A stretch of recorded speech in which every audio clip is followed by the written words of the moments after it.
What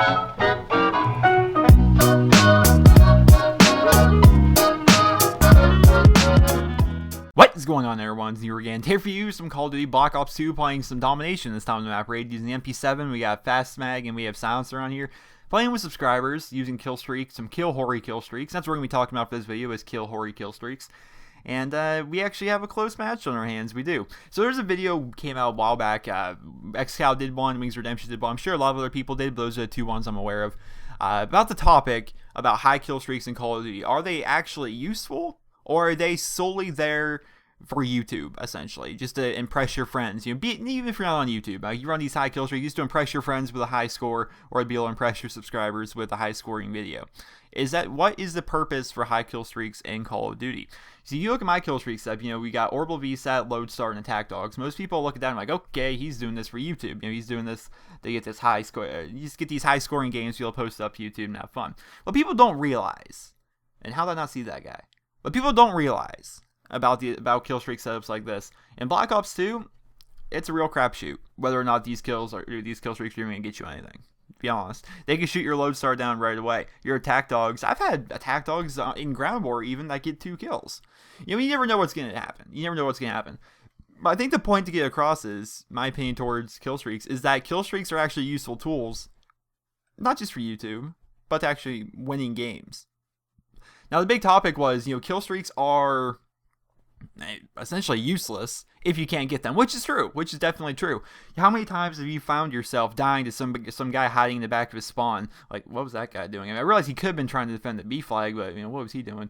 How many times have you died by somebody hiding in the back of the spawn? You know, target finder, LMG, whatever. You know, whatever he's got. I mean, it can be anything. Assault rifle, M8, whatever. Just hiding in the back of his spawn, going God knows what. I'm going to say 9-0 or something like that. I've had this happen actually many times, and like, especially in ground war, because ground war, it's kind of hard to keep tabs on every person on the other team. You just kind of, you know, take the traffic patterns as you find them and keep on going. But occasionally people will exploit that, where they'll just be hiding in the back of their spawn, picking off you guys one by one, and no one will really think about it. Like, they won't call them out or anything. They'll just die to them, and essentially there's a little sneaky beaver in the back of their spawn, and end up getting, I don't even know, a VSAT up in the air against us, and all of a sudden they'll get a dogs against us because of the VSAT. Occasionally that will happen, but that person ends up losing by a ton of points. The problem with that is, people that do that aren't playing the objective, and they're not trying to do anything. All they're doing is camping back for their kill streaks, expecting their kill streaks to do something. Now, like I said, it's a real crapshoot with kill streaks. You know, they can either go in there and dominate, or they can do nothing. And the people that play that way, the people that, you know, do that just to get their kill streaks, regardless of whether or not they're going to win the match, that kind of ruins the whole thing. Which, camping's always ruined everything in Call of Duty. And look at this. Speaking of camping, this attack helicopter up in the air, and that kind of how it plays in the VSATs, right? So the stealth chopper is in the air. It's the enemy team's stealth chopper. Some people are like, oh, why are you running stealth chopper? That's a kill hori kill streak. But you look at that. The reason we can't get the B flag right now is that goddamn helicopter's in the air. The thing wanted me dead, it wants my teammates dead, and we're all kind of scared to move on the B flag as long as that helicopter is in the air. You know, now that the helicopter's finally getting out of there, we get the orbital VSAT up, and now we're going to make our way down towards the B flag. That is what kill streaks are there for, is to help out on objectives. Now, if you're camping in the back and you're not even playing the objective, then it's kind of pointless. But it's also pointless to run these high kill streaks without getting them, so it's kind of, I don't know, it's kind of hard to decipher, you know, what is honestly the best route, or best course of action, I should say, about kill streaks. You know, people say like, oh, well, I might as well get my kill streaks, it's kind of worthless, but it doesn't mean you should camp your spawn and not play the objective. The only correct way to play Call of Duty is, whatever kill streaks you're running, is to play the objective, get up there and help your team, and hopefully get your score streaks while you're at it, which is what I do throughout this video. And it's definitely true, though. Like, don't run these high kill streaks, you know, if you can't get them, which I can understand that. That was the biggest thing, you know, if you're not using the right kill streaks and you're not getting your kill streaks, and that's just kind of worthless, right? Which is definitely understandable. That's what xcal said. It's understandable. How many times on, you know, the other end of the spectrum, you found that guy camping in the back of the map, running God knows what, I don't know, Lodestar, Dogs, and Swarm, and he ends up going like 13-3 throughout an entire ground war domination match, but he doesn't get any of his score streaks because people keep killing him off of them. That guy's worthless to his team, completely worthless. So the general thing is, you want to try and run lower kill streaks typically to make sure you get them every game. You want to at least get a VSAT every game. At least I do. I try and make that my goal, is every game at least get my VSAT. And whatever score streaks I'm running, typically we actually have a rule when I run, I play with subs or if I play with my friends. We typically have a rule when we play ground war, we play any game mode. Your score streaks need to be UAV, orbital VSAT, and whatever third score streak you want. I'm not going to force people to use counter UAV. But it just it helps. It helps ridiculously, because after a while, because I picked up on, since I got this game early, since I don't know, I play Call of Duty enough to the point where I'm a little bit better than most of my friends.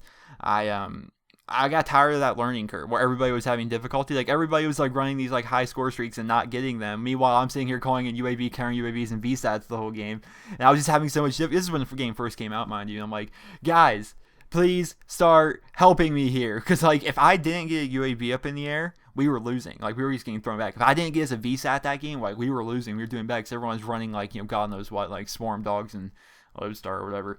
And it was difficult, and it was frustrating. Like, guys, I'm gonna lay down right here. Ultimatum: I'm not fucking playing with you people unless people start using UAV, orbital VSAT, and whatever else kill streak you want, because I don't want to be a full Nazi.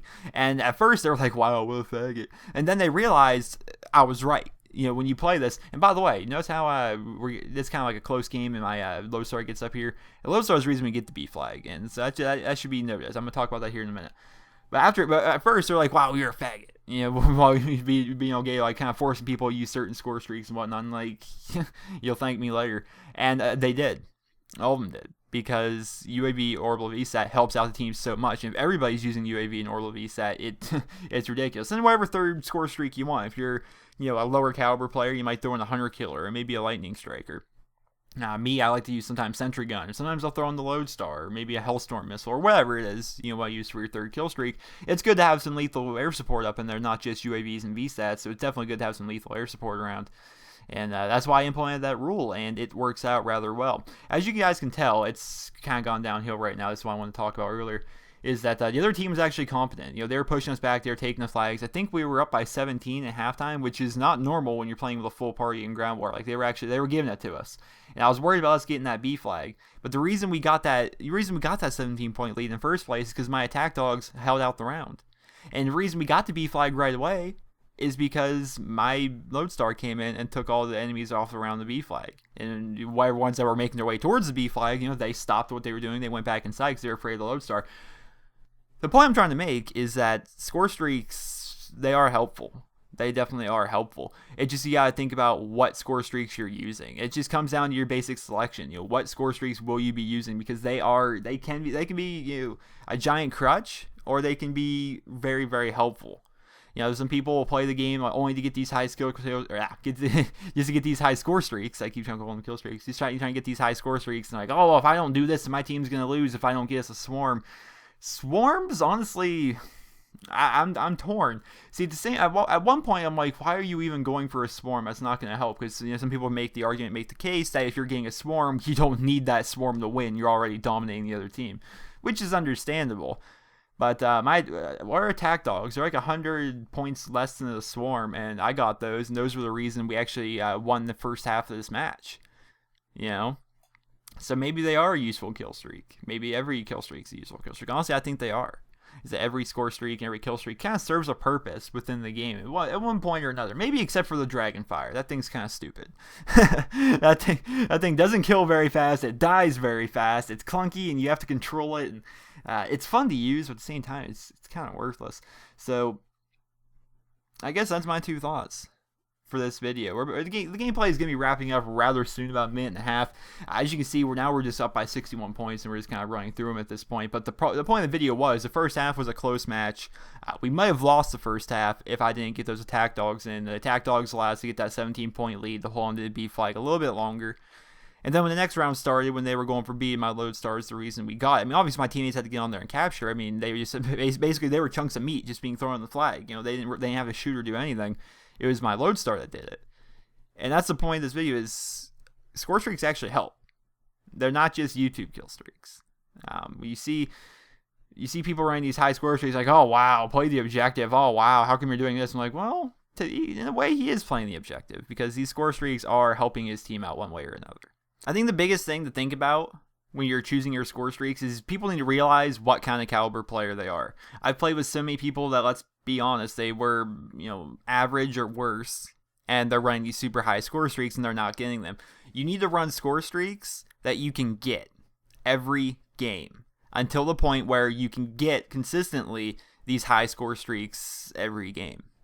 And until then, you should be using UAV, VSAT, and the Lightning Strike, right? So make sure, so even if you're not getting your VSATs, you're still getting Lightning Strikes or Hellstorms, whatever it is in there trying to help your team. You need to realize what kind of player you are, how good you are, and how you can best contribute with your score streaks. Don't just throw on the highest ones and hope to get them.